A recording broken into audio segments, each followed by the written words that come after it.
Hello and welcome back to Perfect Spiral Capital. My name is Luke Tatum, and today I want to talk about whether you should focus on repaying debt first or whether you should start investing first. Now, this could technically apply to someone at any age, although frequently this is a question for people in their 30s, 40s, maybe 50s. Now, what the question really is should I bite the bullet and should I dig myself out from this hole that I'm in, whether that's student loans, car loans, mortgage, et cetera, or should I just try to make money faster? Should I try to put my money to work so that I can more easily deal with what's coming in life? And you really have to separate those two things, right?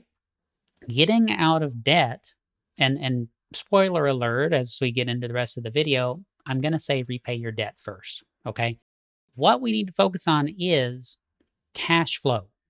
Everything always boils down to cash flow. Business owners typically understand this immediately, but a lot of times people with 9-to-5 jobs are, working their 9-to-5 job. They're not thinking too much about it. They think, well, yeah, I know I should have a budget. Maybe they are budgeting, but it's more, okay, I'm going to get this much money. Where does it need to go? I'm going to get this much money. Where does it need to go? It's just managing that. And that, hey, guess what? That's cash flow, right? However, when you have debt, that is a big drain on your cash flow. If you have a $500 a month truck payment, well, okay, that's $500 every month. That's $6,000 a year. That could have gone to something else. One of those other things it could have gone towards is investing. And so if you have a certain amount of money that you receive, there's a lot of modifiers on that. Let's just say, for the sake of argument, you make $4,000 a month, okay? And I'm talking $4,000 a month before anything else. So your total revenue is $4,000 a month as an individual person. Maybe your spouse works, maybe you're not married. Doesn't matter. Let's just talk on this more isolated, focused level. So you've got $4,000 that you make in a month. Well, then you have taxes come out of that. Then you have your retirement account contributions that come out of that. Then you make payments on your debts. And so what you're left with is not $4,000 at all. What you're left with is $3,000, $2,000. Some cases might even be worse than that. And then you make your spending decisions, which includes investing, after that, right? Okay, so another thing we need to isolate here.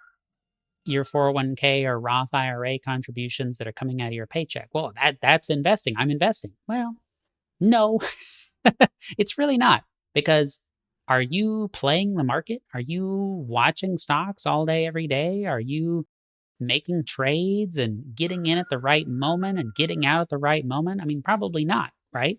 You're spectating. You're watching your account balance and you're hoping that it goes up over time, but you're not really like doing investing, okay? You're just dollar cost averaging into the market because, well, that's what everybody says you're supposed to do. That's how you get ahead. That's how you have a retirement nest egg. I'm calling that into question, okay? So that's not really investing activity as defined by me. And what you should do is to maximize how much of your money you get to keep. So tax strategies, reducing or perhaps eliminating your retirement account contributions, cutting your expenses, living more frugally, more mindfully spending your money, rethinking things that you've always spent money on, those kinds of things. Well, this also includes debt. So if you can make a large lump sum repayment or even a small lump sum repayment on a debt that you have, get it out of your life faster, have a fully paid off truck, have a fully paid off whatever else you're financing, get rid of some of those credit card debts that you're just managing barely, right? Get rid of the house payment. Those are enormous amounts of money.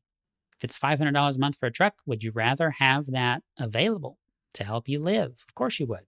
How much money would you have to invest into a cash flowing asset that probably requires active management to get you $500 a month, probably more than you would need to spend to pay off the truck. Okay, I'm just being real here. Just pay off the truck. And so in my book, Between the Lies, How to Reclaim Your Future from the Banks and Wall Street, which you can get for $1 on Amazon or on our website, perfectspiralcapital.com, I talk about this. And our strategy, the Perfect Spiral Capital strategy, is the truth blueprint. There are 5 steps. It's the letters in the word truth. And the second step, it's not the first step, it's not the second step, but the third step is getting out of debt. And the fourth step is transcend your expenses. That's the T in the word truth. You need to then, once you have freed up your cash flow, once you have taken full ownership of the assets that you have, then you need to start to develop investing. And you need to develop real investments, not dollar cost averaging into something that you don't understand and don't think about except maybe once a year.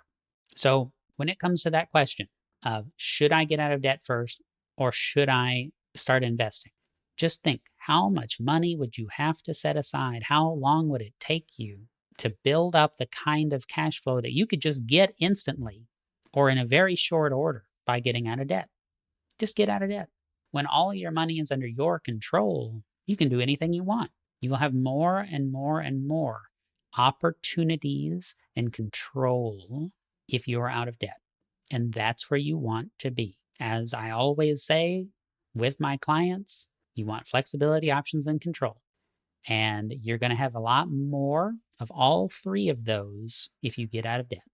So thanks so much for watching. Again, if you'd like to check out our my book, or if you'd like to check out our courses that we release on our website, find all that and more at perfectspiralcapital.com.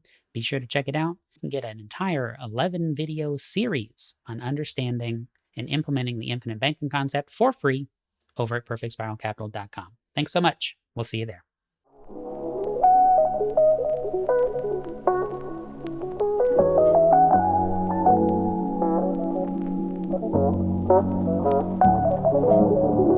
Thank you.